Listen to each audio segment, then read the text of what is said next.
আর এরই পাশাপাশি লালবাজারে প্রস্তুত রয়েছে রামনবমীর নিরাপত্তায় ফাঁক এড়াতে বৈঠকে ডাক দেওয়া হয় লালবাজারের নিরাপত্তা নিয়ে রিভিউ বৈঠক, যেখানে সব কমিশনার ডিসিদের ডাকা হয়, আইপিএসদেরও বৈঠকে ডাকা হয়।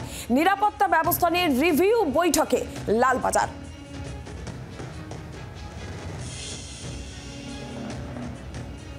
লালবাজারে বিশেষ রিভিউ বৈঠক, রামনবমী নিরাপত্তায় প্রস্তুত লালবাজারও। আটো নিরাপত্তা আমরা জানবো এই বিষয়ে আরো বিস্তারিতভাবে তথ্য অবশ্যই নেব। পিয়ালি মিত্র রয়েছেন টেলিফোন লাইনে প্রতিনিধি। পিয়ালি, কি খবর রয়েছে? লালবাজারের রিভিউ বৈঠক আপডেট কি রয়েছে পিয়ালি?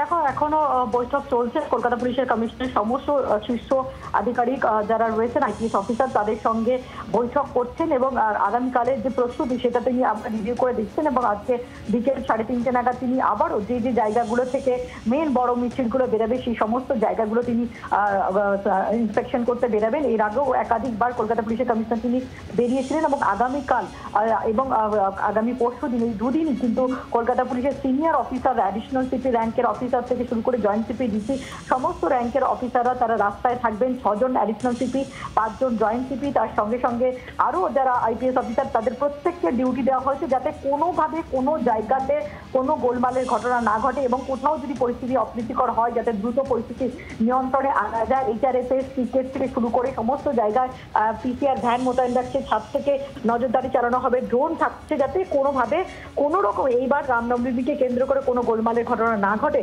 তার জন্য কিন্তু কলকাতা পুলিশ সতর্ক রয়েছে।